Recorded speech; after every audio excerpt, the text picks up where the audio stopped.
Hello, welcome to Future Balls. I'm Nathan Waters. I'm Tristan Grace. He's spinning the bingo ball machine. Oh, I am. Oh, I've got 3 out already. 3, yeah, boy. Should have read them to start with. Okay. Let's go, boys. First up, we've got virtual worlds. Virtual worlds. So this world. Dun, dun, dun, dun. Ooh. Then we've got distributed platforms. Ooh. Holochain. Holochain for the win. And the last one is education. Edumacation. Okay, and I feel like people already know what they are because they're in the title, but these are new to us. So, unless we put the fake title in. Aha, that's true. Maybe we should do that one. The title is Trees, Apricots, and Couches. That's a good idea. Trees, apricots, and couches. We just changed the whole topic to that. I'm sure our audience will find us that way, like our niche, our home decor niche that we're targeting. Oh, man. So what have we got? We've got education, virtual worlds, and distributed platforms. Okay, this is cool. I feel like the first two ones really connect together really well, and you have to wonder if the virtual worlds... And education... the distributed platforms, that if the virtual worlds we create are going to end up being distributed or if they're going to keep on being the same way they are now. Well, yeah, because we've already got data's a big issue. Yeah, massive issue. Because like obviously you're going to have the virtual worlds are going to dominate early on in this decade is going to be like Facebook, Oculus. Yeah. Getting a distributed world where it's like there's just data everywhere. Oh, I remember like it came back to me like a few episodes ago. I was like, oh, that thing, and the thing that I was talking about was Ghost in the Shell, not Evangelion or whatever I said. Yeah, people will know. Anyway, Ghost in the Shell. That's kind of like the idea where it's just like there's just this amorphous data blob. It's not like it's running on centralized servers anywhere. Kind of like a blockchain. No. Yeah. I don't really like blockchain. But it's kind of like a data that's outside of every other platform that kind of can be interacted with. It's kind of like its own blob. It should be independent of substrate. Yeah. Yeah. No matter what the medium is. Yeah. Free the data. Agency for data. Self-sovereign data. Yeah. So don't lock it up in a single centralized source of truth like a blockchain, guys. That makes no sense. Distribute it peer-to-peer. It should be like everywhere, like sharded. And I wonder how that would work with, say, current virtual worlds now. So do you think Fortnite and all the stuff that you could buy there could be distributed? Like, how would that model work? Do you see current worlds being put onto that type of model, or do you think there'll be kind of like a whole new model from the ground up, a new popular thing that'll kind of take over? So I guess when I think of virtual worlds or all of that I'm not so much thinking, say, like VR chat and stuff like that, but more Fortnite and more those big... The gaming? Yeah, those big MMOs and hangout spots, really, because from what I know of Fortnite, I'm not really a big Fortnite player, but I'd say like Fortnite, Minecraft, all that, it's more of a social aspect. And at least I know from my days way back when I spent a lot more time in computer games that was a really big thing. That maybe that'll be the whole... that getting distributed. And if there is that amorphous data layer that's kind of separate from everything else, that they start actually interacting with that so people can feel that they can move it to other bits. But they're going to fight against that. You've got centralized power right now. Well, I mean, even something as simple as like if your game character was kind of controlled, the data running that game character was controlled by you. Like it was yours. So like... you know, you wouldn't see that game character unless you were online, but it's not like that game character is running on a central server. It's like when you're running it, it's like it's running off your computer. Yeah, hells yeah. So like, you know, if you lose the data, then you've lost the data. But you do backups and stuff. But then it would be way more, I guess you want to get it to as close to as possible as like the real world. It's like, you know, when you interact with other people in the real world, it's not like you're downloading data from a centralized server somewhere to like interact with that person. It's like you are the data, it's in your body. So like how do you get as close as possible to that where it's like you're in the game, but you're in the game because you're there. That's and awesome. You're ephemeral. Like, you know, and you have fleeting. And the cool thing about that is like that's where you get emergence because the data. This is what I love about peer to peer and like these kind of distributed data source ideas is that that you allow for emergence because you can't possibly predict what's going to happen because you don't have access to all the data. So, for example, say like the Fortnite game. Like, okay, maybe you have. You imagine a Fortnite game where there's no centralized servers whatsoever. Like the game map would just be like a distributed distributed data store that's just kind of like stored by users, and maybe it's contributed by users. So maybe when you go online and you kind of start playing, your part of the map that you've designed starts being added to everyone else's experience as well. And then only when you actually join the map do people see you, and only then can you interact with them. It's kind of like you're bringing your own world, your real estate to kind of this extra map, this kind of thing. And it's not like there's some company that has all the data that they can then start mining and like, building stuff on it. It's like, no, it's so distributed that it's like literally unpredictable to the point where it becomes emergent.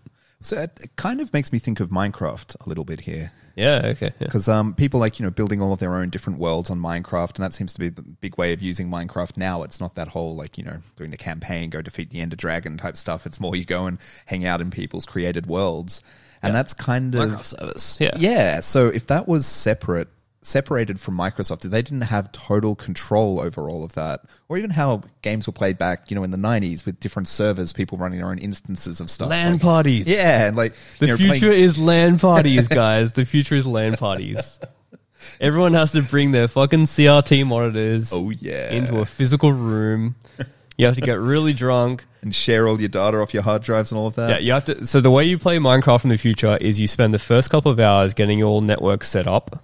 And then you like share all your torrent files. Crash the network, overload it. Yep. Share all your torrent, get drunk, and then maybe the last half hour is playing Minecraft.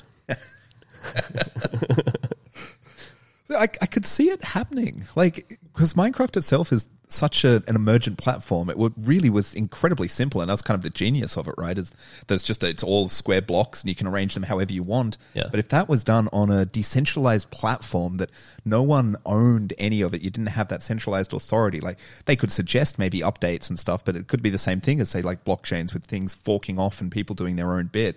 And they could actually own specific things on there. They could own their skins, they could own their avatars, their worlds, their creations, everything. And then they could, work out their own economy and stuff there. That maybe there needs to be that kind of Minecraft level thing to start with. That's just those few little bits that is built in a distributed way. Because I don't see, Microsoft paid like $2 billion or something to get Minecraft. So I don't see them giving that up, and I don't see the immediate economic benefit right now of making Minecraft distributed because it's already doing so well, and also massive UX issues with making something distributed.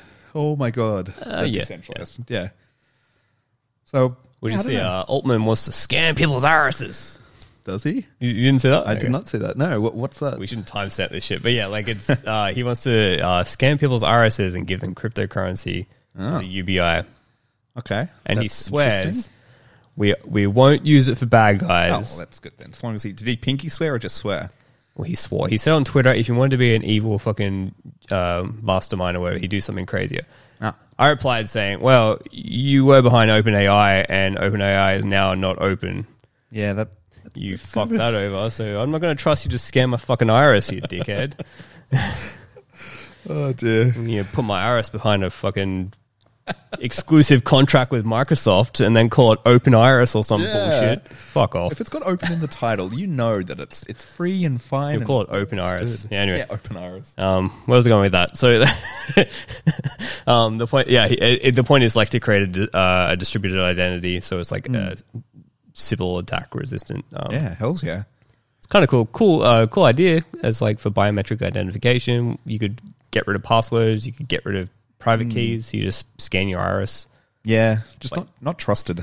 Yeah, it needs to be like completely decentralized, completely distributed, not run by a Silicon Valley guy with VC backed capital. Yeah, no. It's a bit trustless. But then again, I guess it's making if the UX is easy enough, people have given up so much in the name of ease of use that maybe that becomes the next thing. Yeah. We are unlocking our phones now by getting a picture of and scan of our face. So it's only one Maybe step further. Zuckerberg will jump the shark and be like, okay, we've got it. Everyone has to scan their butthole.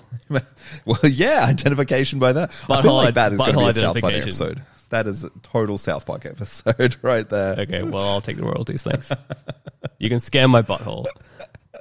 If they make a South Park episode out of that, I will scan my butthole for it. Oh, really? Okay, It can be the cover image. I am totally like tweeting them or something saying, hey, check out this. Oh, man. We haven't talked about education. No, combining it with that, I think this flows very easily into it, that if thinking in the far future, having education online through decentralized virtual worlds is totally going to be a thing.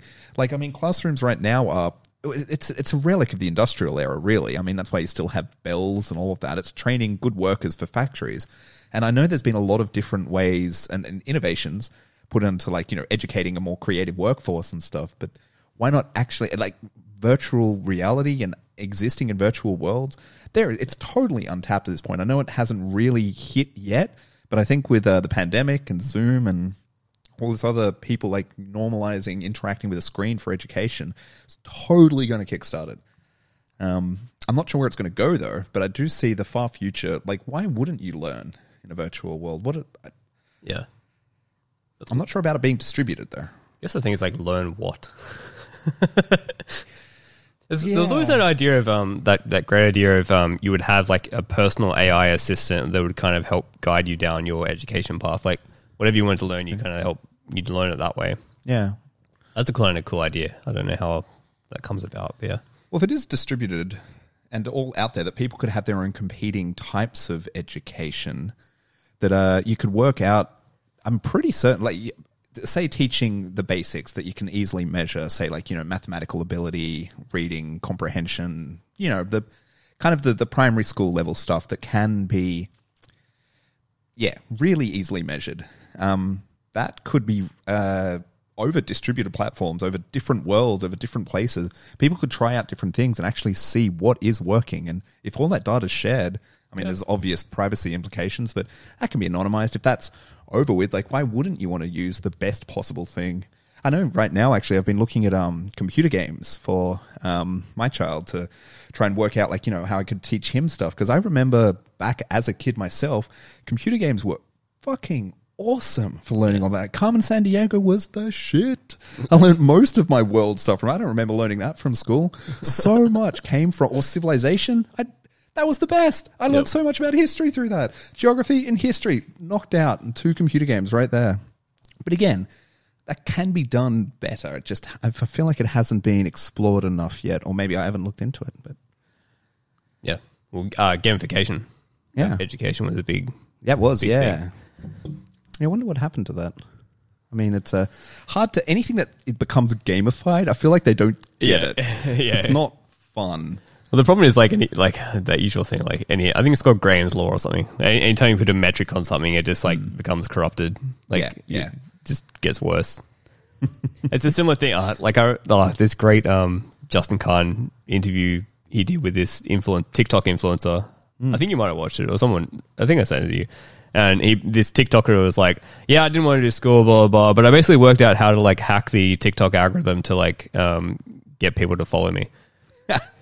I was like, well, that's fucking cool. Like, he literally growth hacked his way into like millions of followers. And now he's like, you know, crazy successful, like, you know, influencer. Yeah. But it's like, well, I think there's something like most kids in the US, like, they want to become YouTubers or TikTokers. That's what they want to do. Whereas in China, they want to become astronauts. Oh, really? So that's fucked. Play that out for another decade or two.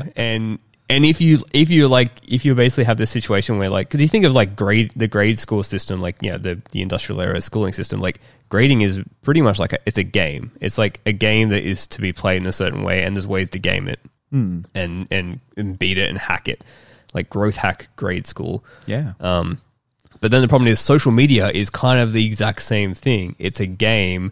And if we're in the attention economy and it's all about like get attention and there's ways to hack it and game it, then it's kind of saying to kids like, don't fucking worry about grades, because it's better if you can just get attention in the attention economy through social media and just kind of play that game, then you're going to be more successful than people who get grades and become doctors and scientists and people that actually do productive work in society.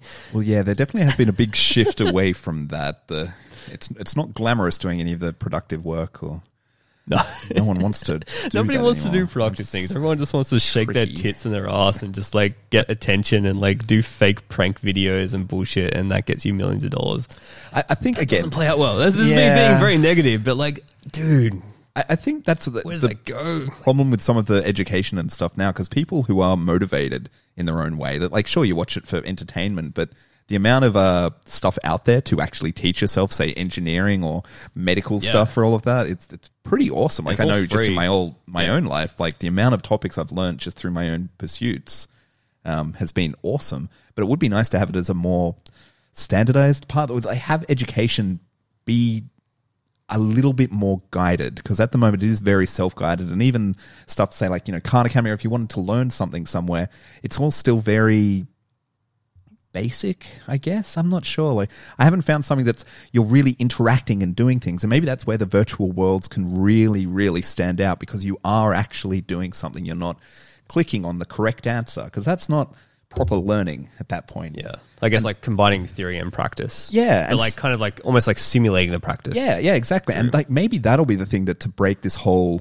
influencer angle, because when kids themselves feel that, hey, I can actually practice being a bloody engineer and like build some proper bridges and stuff, or say, think of Kerbal Space Program, right? Yeah. Like that stuff was awesome, because you feel like you're really doing something and like learning with that directly.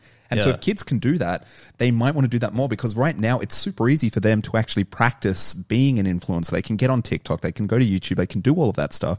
Maybe it's because it's so damn easy for them to participate that making it easy for productive things. That's how we can This get is it cool. back. Yeah. Okay, I like this. So, yeah, I vibe with that.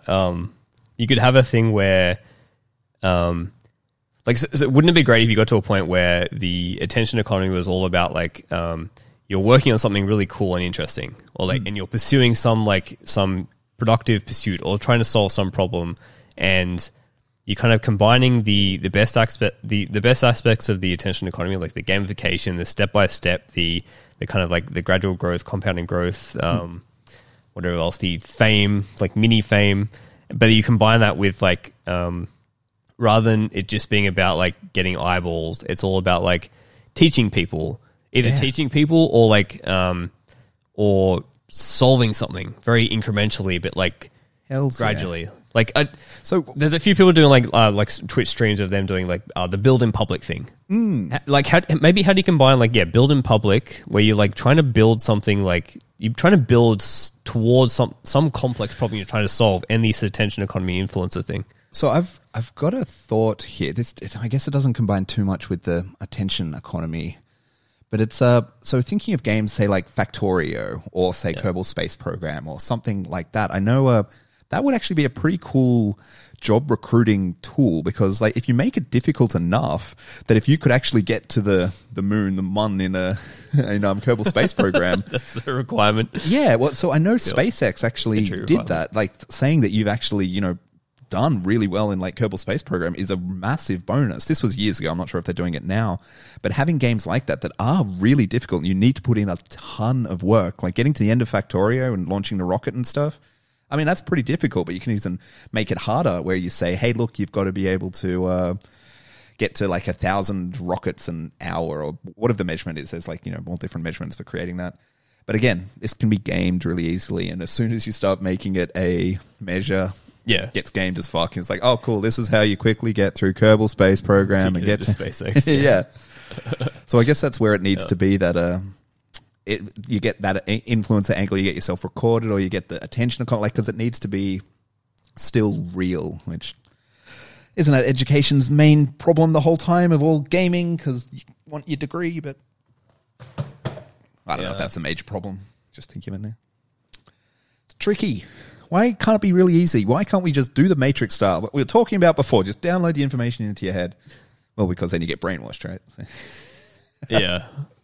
Well, I can briefly mention that idea. That was a cool idea, I think. Like the idea of like, if you could take a complex task and break it down into like, maybe it takes 1,000 steps to do the complex task. But all you do is you say, okay, break it down to 1 minute video chunks. So just say like, do this. Here's a 1 minute video saying, here's how you do it, and then you do it.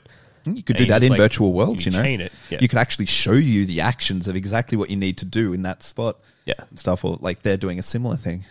That could be really cool. You can investigate it in 3 dimensions. I think the big thing is like back to like, what are you learning? Like, why are you learning for? Like, yeah, you can't just be like, oh, I just want to learn this thing. Like, maybe that would get to something, but like, generally, like, this is why I like this idea of like, if you have something you want to do, like a task or like a problem you want to solve or a thing you want to like, something real, yeah, something tangible, not just like, I just want to become a millionaire or I just want to become like famous. Like, these things are, you know, and that's where it just becomes like, okay, well, go and start an OnlyFans, fucking go and start a TikTok where you just like do prank videos and bullshit. But like, what if it was like tangible? Where it's like, I want to do this, I want to solve this real problem, and then you can very rapidly just like through these social platforms, they can just rapidly like give you, here's 1,000 other people, like your thousand true fans who like are either wanting to do that same thing, and you can all just collaborate collectively, or they're like really keen on seeing how you do it, like, or they're really like keen on like seeing you solve that problem. And then that becomes the attention. The attention becomes like, this person is solving this thing, and we want to watch them and see how they do and cheer them on and like give them advice. Help them, and help be them. a part of this. And like give them a bit of money to kind of fund to pay their rent or other shit. And imagine if that was the attention economy. You still got attention. You still got 1,000 people watching you and like going, whoa, what, they're trying to solve this problem. I want to see them do it. How do they do it?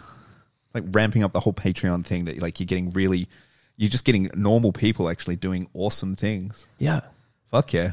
But beyond like most YouTubers and stuff now, they're doing like most people on Patreon that are doing well, they're kind of just doing like fun little ephemeral projects. You think of like first thing that comes to mind is like the Strange Parts guys on YouTube. Does great channel, but like he's not doing anything like big. He's doing small little fun projects. Actually something that does create change, something that actually creates something huge. Something, especially when he has an audience that size. Like, yes, was that Elon Musk then?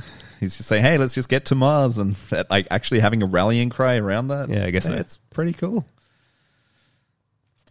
Weird. That's How do you actually apply that same model but to do something useful? I don't know. Yeah. Most people are like, oh, we just need to educate people better so they have better, more ambitious passions and projects in mind. Easy. Full circle. Boomer. Awesome. Oh, well, we should probably wrap it up here, hey? Yep.